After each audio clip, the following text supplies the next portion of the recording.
이야기가 있는 클래식 음악 세계로 안내합니다. 정태양의 클래식이 빛나는 순간. 들을수록 좋아지는 클래식 음악, 재미있게 듣고 더 친해질 수 있습니다. 오늘도 클래식 음악 세계로 우리를 안내해줄 피아니스트 정태양 선생님 출연해 주셨습니다. 안녕하십니까? 네, 여러분 안녕하세요. 피아니스트 정태양입니다. 한 주 동안 어떻게 지냈습니까? 네, 재미있게 지내고 있고 이제 드디어 종강이라는 것을 하였습니다. 아, 벌써 합니까? 그러니까. 저는 아직 한 주 남았는데. 벌써 14주 이제 실기시험 주 빼고 뭐 이렇게 해가지고 수업이 다 되었다고 연락이 왔더라고요. 저도 솔직히 네. 지난주에 이제 금요일 날 네. 박사 수업 때 이제 오늘 종강할까 네. 하니까 갑자기 학생들이 아니 지난번에 연주 있다고 한 주 휴강하지 않았냐, 한 줄 다 치워달라는 거였어. 내가 너무 당황했어요. 원래 내가 학생 때는 당연히 하는 걸 좋아해야 되는데 그래서 무슨 소리냐, 그래서 너무 당황해가지고 다음 주에 네. 수업을 한 번 더 하기로 했어요. 그러니까 이게 학교마다 약간 편차가 나요. 어떤 학교는 계속 공휴일이 걸려가지고 뭐 그럴 수도 그쵸, 있고, 그쵸. 예, 어떤 데는 공휴일이 또 한 번도 안 걸려서 다 끝나고 이런 경우가 있습니다. 아니 그런데 좀 이거는 이해가 안 되는 게 박사들이 이렇게 공부 열심히 하지 너무 않거든요. 그게 정경 교수님이 너무 좋아서 아닙니다, 학생들이 아닙니다. 그런 것 같습니다. 제가 보기에는 이게 뭔가 다른 것 같아요. 그러니까 좀 저 만나서 더 놀리고 네. 그러려고 하는 거.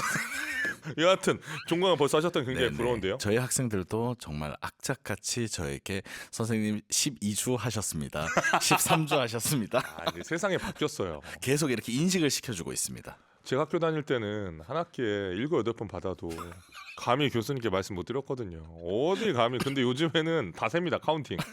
요즘에는 다 학생이 교수입니다. 그럼요.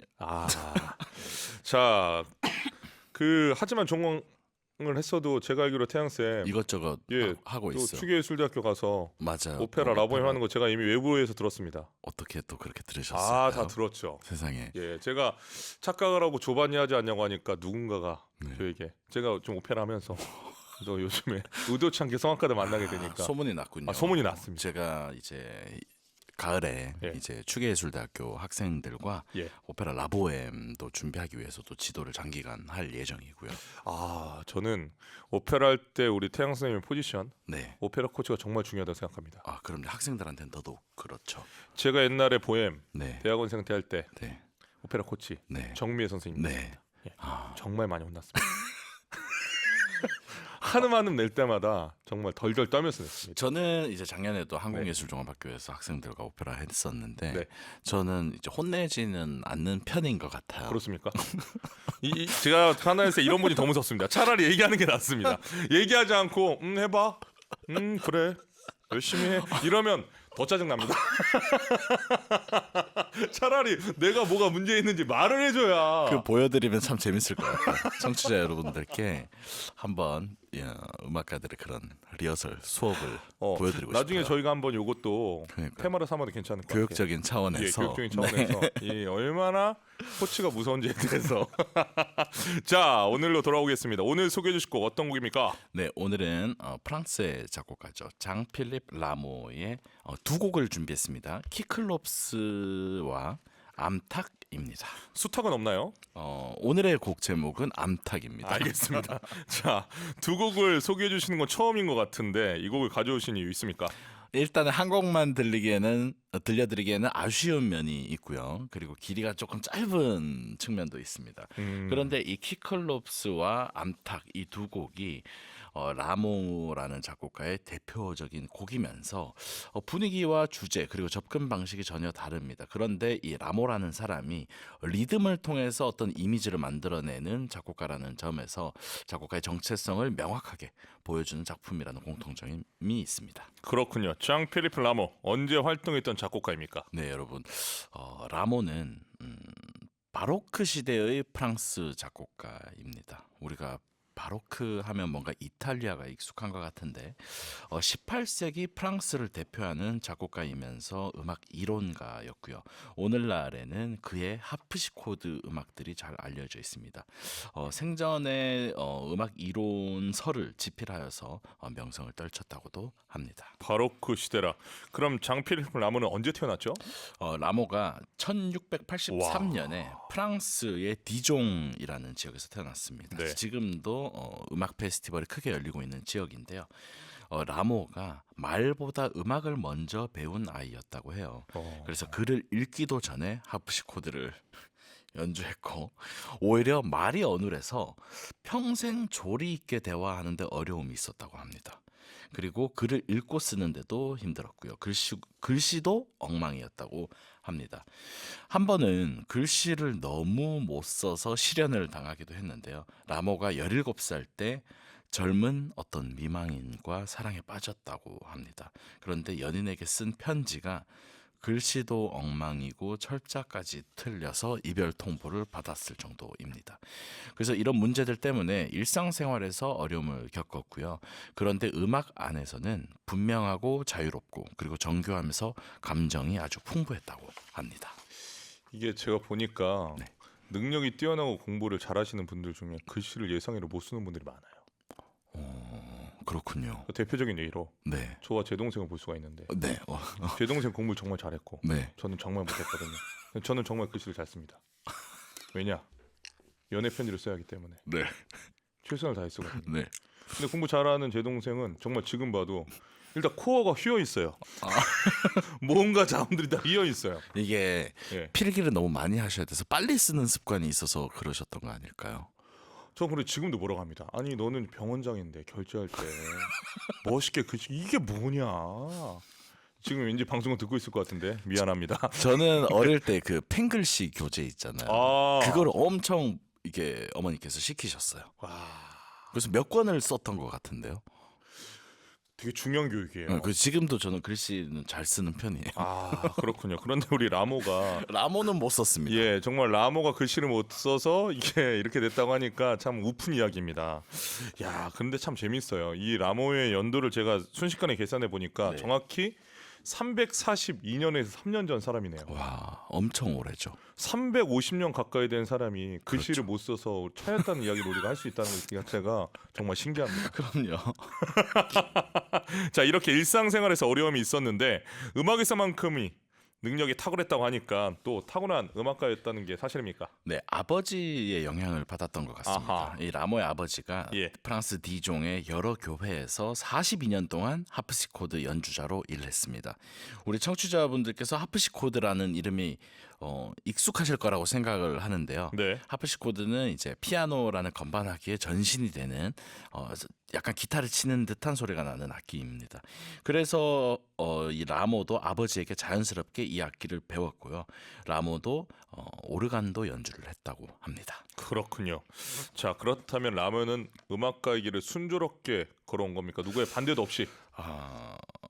아버지께서 본인이 음악가셔서 그런지는 모르겠지만 아들이 법률가가 되기를 원했습니다.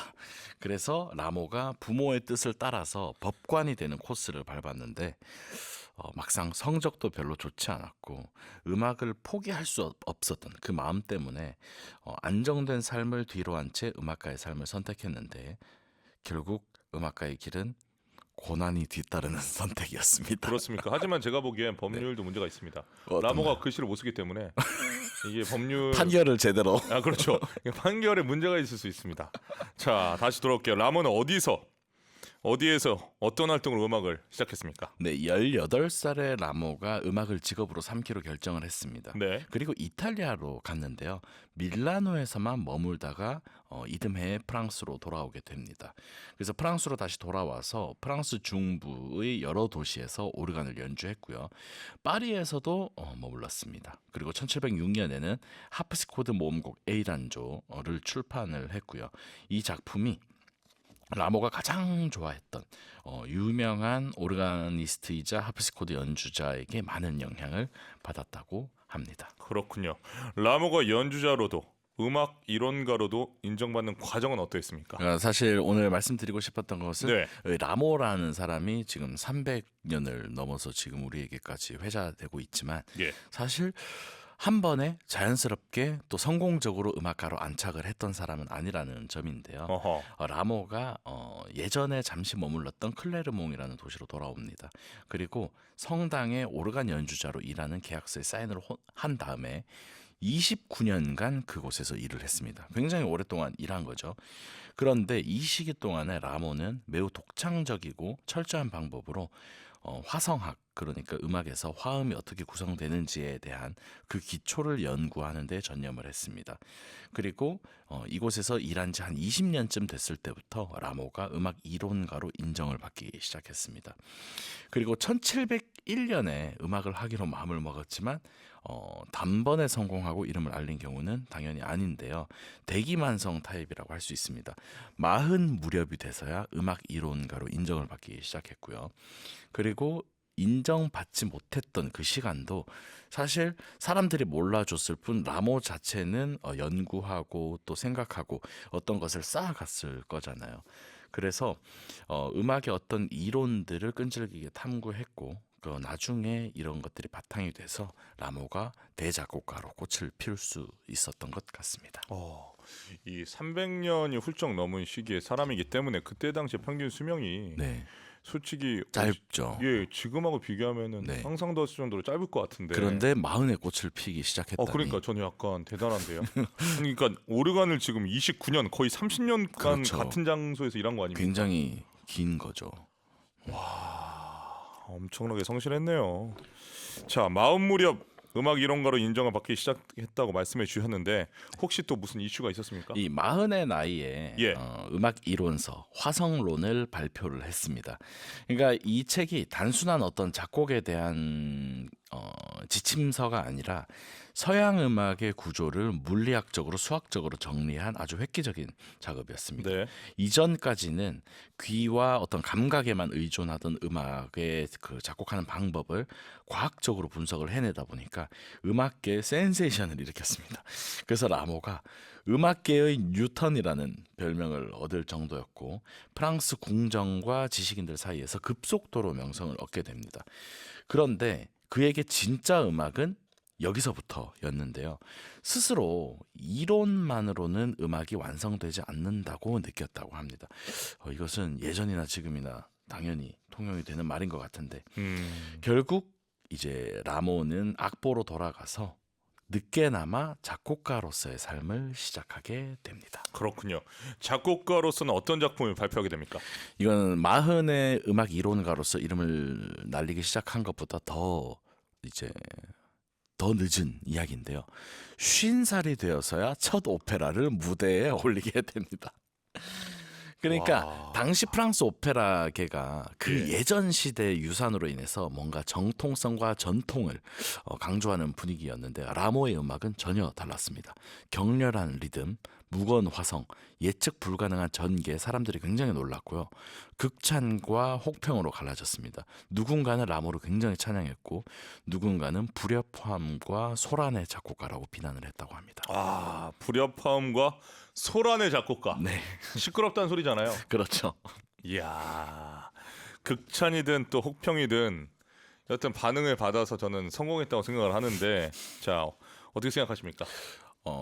그 말씀 맞는 것 같아요. 어쨌든 간에 극찬이든 혹평이든 반응이 있어야 되는 것 같아요. 이끌어내지 그 않았습니까? 노이즈 마케팅이라는 것도 있는 것처럼요. 그래서 누구도 라모의 음악을 무시할 수 없는 그런 상황이 되었고 라모가 여러 작품들을 잇따라서 발표를 했습니다. 그래서 라모의 오페라들이 기존의 프랑스 오페라의 규칙을 깨고 새로운 길을 열었고 라모는 단숨에 프랑스 최고의 오페라 작곡가로 부상하게 되었습니다. 그것이 바로 50세 이후였던 것이죠. 자, 그런데 현재 라모의 이 작품이 공연이 되고 있지 않다는 사실이 저는 좀 의아합니다. 350년 지났으니까 공연이 좀 덜 되어지는 것도 이제 당연한 이야기인 것 같고요.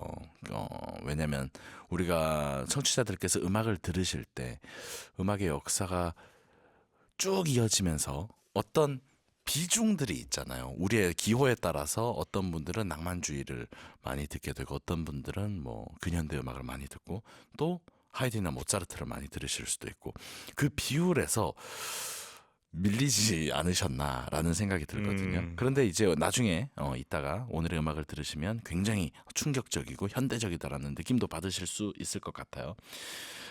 그렇지만 이제 라모가 남겼던 합스코드 작품들, 건반악기 작품들을 통해서 라모의 세계를 우리는 느낄 수 있는데 대표적인 예가 오늘 소개드린 작품인 키클롭스와 암탉입니다.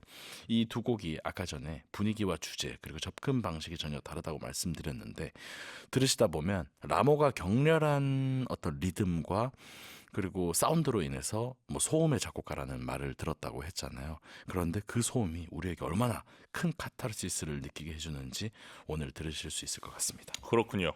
그러면 라모가 50살이 되어서 발표한 첫 오페라 네. 이폴리트와 아리시는 지금 우리나라는 물론이고 전 세계에서도 상연되고 있지 않은 거죠? 맞아요. 그 라모의 작품들은 거의 이제 상연이 되고 있지 않은데 그 중에서 몇 가지 발췌곡들이 이제 살아서 연주되고 있습니다. 아, 저 지금 번쩍하는 영감이 떠올랐습니다.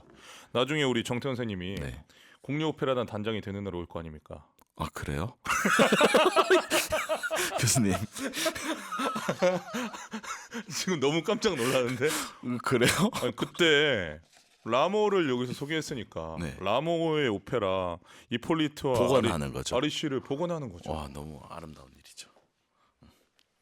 그리고 근데 유럽 극장들에서는 그런 이제 노력들이 활발하기도 하죠. 하지 않습니까? 네, 네. 근데 우리나라가 이제 이 정도 할 저는 저력을 갖췄다고 생각합니다. 그렇다면 저는 이 라모의 오페라와 이제 현대 무용을 결합해서 그 리듬들을 풀어내는 그런 작업을 하고 싶네요. 예, 그건 알아서 하시고요. 그건 알아서 하시고요. 일단 복원을 해라. 아니 일단 자꾸 본질을 벗어나지 마십시오. 왜냐하면 너무 멋있지 않습니까? 너무 저 멋있죠. 오늘 라모를 소개했는데 네. 오늘 이 이야기는 반드시 네. 현실이 될 겁니다. 아, 정경 교수님 이상입니다. 감사합니다. 그게 항상 꿈을 꿔야 됩니다. 여러분.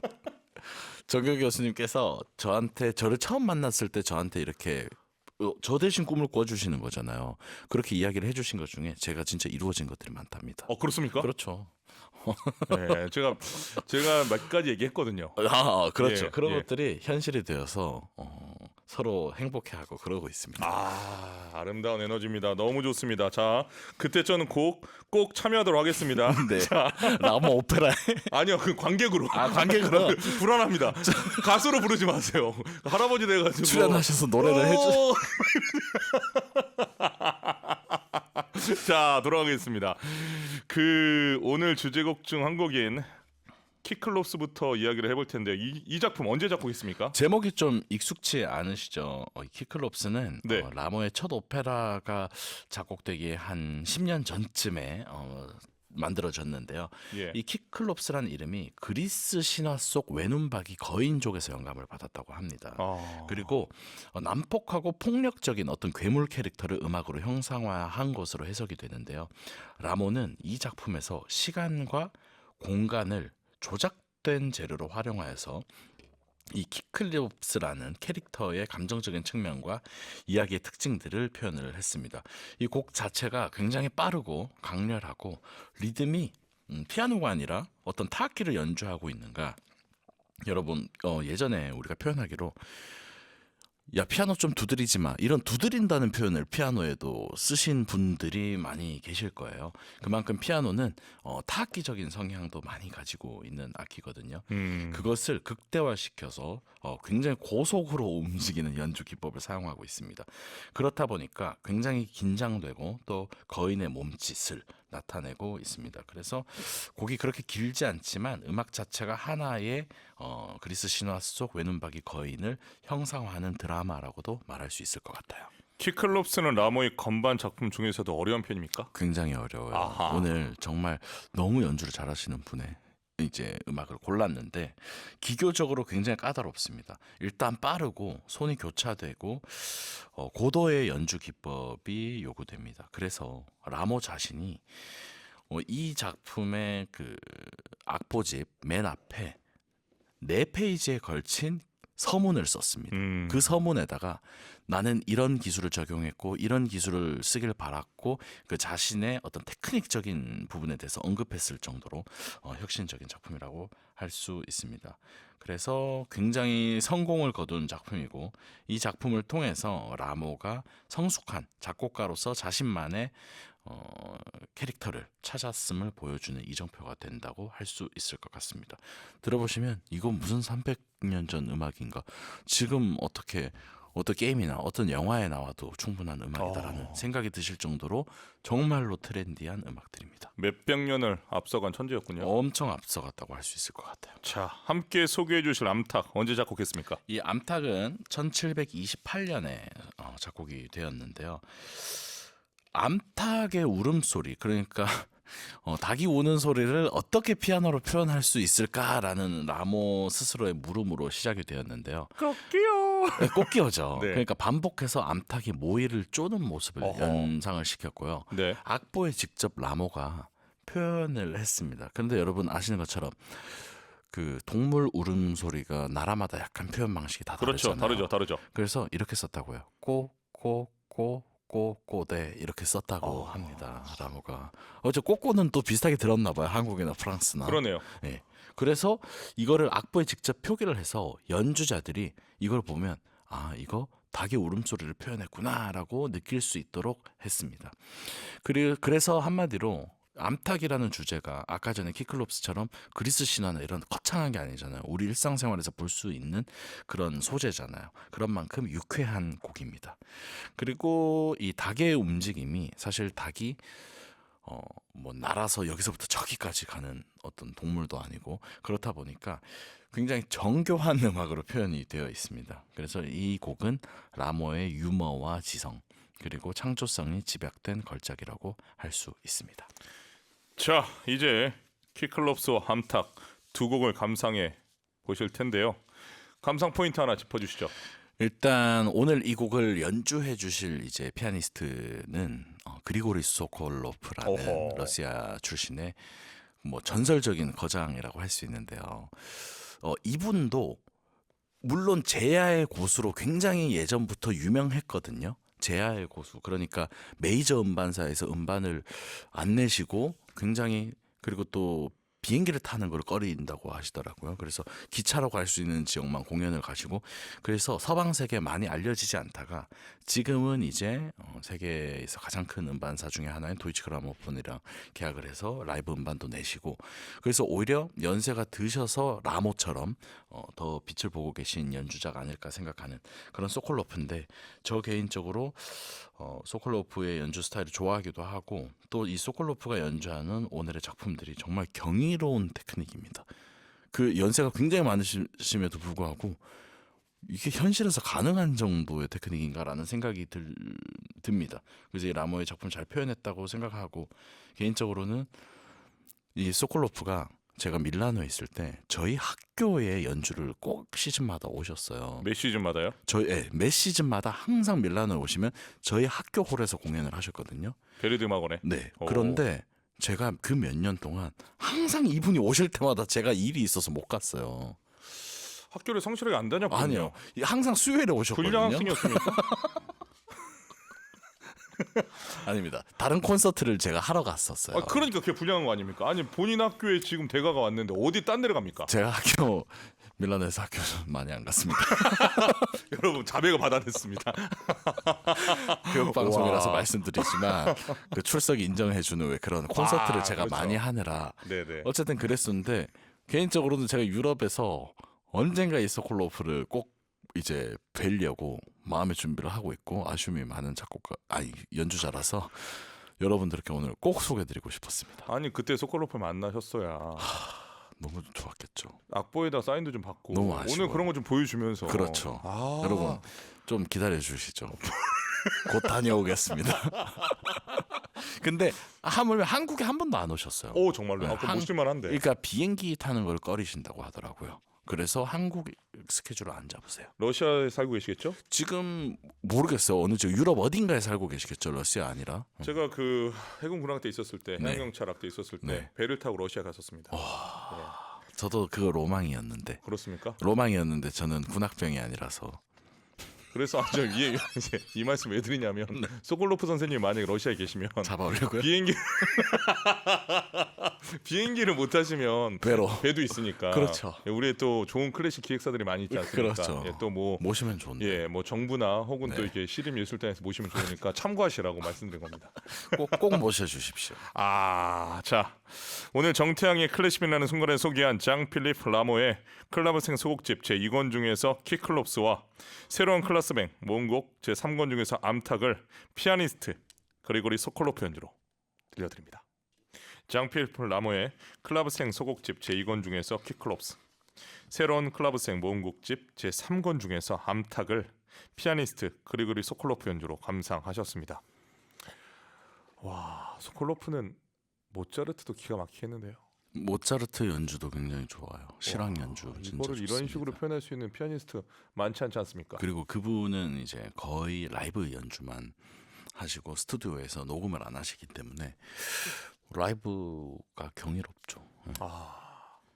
김윤선님, 태양님 오늘도 귀쫑긋 집중했습니다. 암탉 듣는 순간 닭의 콕콕 소리가 들리네요. 아무래도 이 키클로스랑 암탉이 붙었는데 네. 암탉의 완성 같습니다. 압도적으로 이긴 것 같습니다. 느낌이 옵니다. 여러분들의 반응이 그렇습니다. 현님, 제가 듣기에는 첫 파트는 암탉이 푸드덕거리면서 분주하게 이리저리 뛰어다니는 모습이 그려지는 듯해요. 난 결코 치킨이 되지 않을 거야 하면서 이리저리 도망다니는, 지금 두 번째 곡에서 암탉이 부리로 쪼는 듯합니다. 콕콕콕콕. 아무래도 현님은 두 곡 다 암탉으로 착각하신 것 같습니다. 치킨이 되지 않을 거야. 그래서 도망을 다녔군요.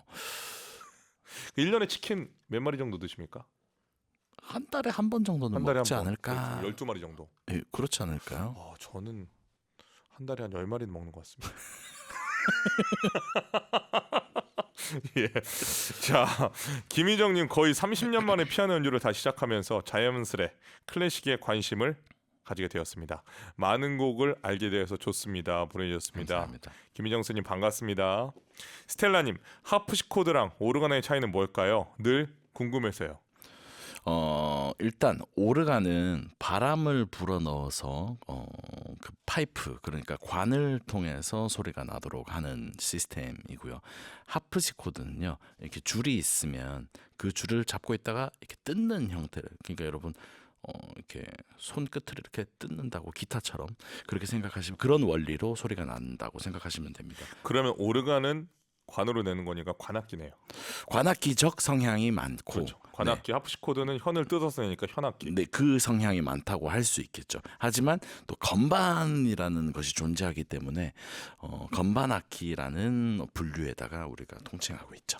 피아노는 건반악기보다는 때려서 내는 거니까 타악기. 타악기적 성향을 많이 가지고 있죠. 아주 재밌습니다. 그래서 저는 이 하프시코드랑 지금 오늘 오르간을 물어보셨는데, 솔직히 하프시코드랑 피아노랑도 완전히 어떻게 보면 다른 악기잖아요. 스타일의 악기입니다. 전신이라고 우리가 알려져 있지만 맞아요. 실질적으로는 다른 악기다. 맞아요. 라고 스텔라님 아시면 좋을 것 같아서 말씀드렸습니다. 자, 라모의 마지막 작품은 뭘까요, 선생님? 그러니까 이제 삶의 끝에서 라모가 1760년 마지막 오페라 레 팔라댕을 발표하면서 창작을 이어갔는데, 몇 년 후인 1764년에 파리에서 생을 마감합니다. 생웨스타슈 성당에 묻혔는데 정확한 묘소가 현재까지 알려져 있지 않습니다. 옷 몇 벌과 낡은 하프시코드 한 대만을 남긴 채 세상을 떠났다고 합니다. 그런데 그의 음악이 오늘도 무대 위에서 살아 있고요.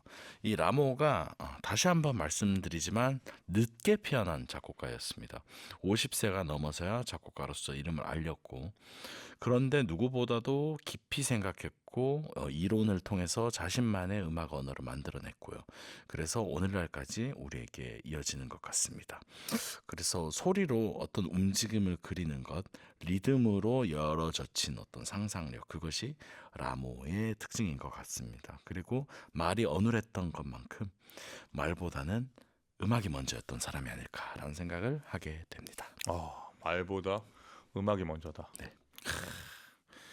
다음 주에는 어떤 작곡가와 작품입니까? 다음 주에는 여러분들 이름 알려드릴게요. 클로드 볼링이라는 작곡가입니다. 많이 들어보셨나요? 클로드 볼링 작품 제가 방송에서 많이 소개했습니다. 그렇죠. 네. 그래서 여러분들 이름이 낯서시더라도 들으시는 순간 이것이구나. 이것이 클래식에 들어가는구나라고 느끼실 수 있을 거예요. 아, 느끼해 보니까 현대음악 쪽으로 또 컨셉을 잡으시는데요. 약간 틀고 있는데 네. 너무 가지 않으려고 많이 고민했어요. 아, 지난번에 많이 간 걸 약간 후회하시나요? 전혀 후회하지 않습니다. 이번에 정말 극한으로 한번 가려고 했었어요. 예. 어떤 자연을 묘사한 어느 작곡가로 한번 가려고 했었는데 조금 기다려 주세요. 아, 네, 제가 연주하면서 해드리려고. 이렇게 불안하게 여름을 맞이하게 할 겁니까? 아닙니다. 자연을 묘사한 음악이기 때문에. 네. 어쨌든 다음 주는 클로드 볼링이라는 작곡가. 친숙하면서도 아름다운 작곡가입니다. 당구 좋아합니까? 네? 아, 이거 못 받아주시면 어떡해. 그 타이밍이 나 있는데. 순간 예. 놀랐습니다. 예. 예전에는 그 취미에 네. 보통 이제 당구나 볼링을 적었습니다. 하지만 요즘에는 이제 바뀌었죠. 독서요? 그렇죠. 독서, 뭐 골프, 음악 감상. 그렇죠. 음악 감상. 죄송합니다. 자, 넘어가도록 하겠습니다. 오늘도 우리 정태영 선생님 덕분에 라모와 또 소콜로프까지 네. 세트로 우리가 친숙하게 지내는 시간을 가졌습니다. 네. 한 주 동안 건강하시고 다음 주에 뵙겠습니다. 네, 여러분도 행복한 하루 되십시오. 태양샘 보내드리면서 드보르자크의 현우리안 세레나데 2장조 작품으로 22, 2악장 템포 디 바이스를 루이지 피어바라고 지휘하는 아르키디 산타 체칠레 연주로 들려드리겠습니다.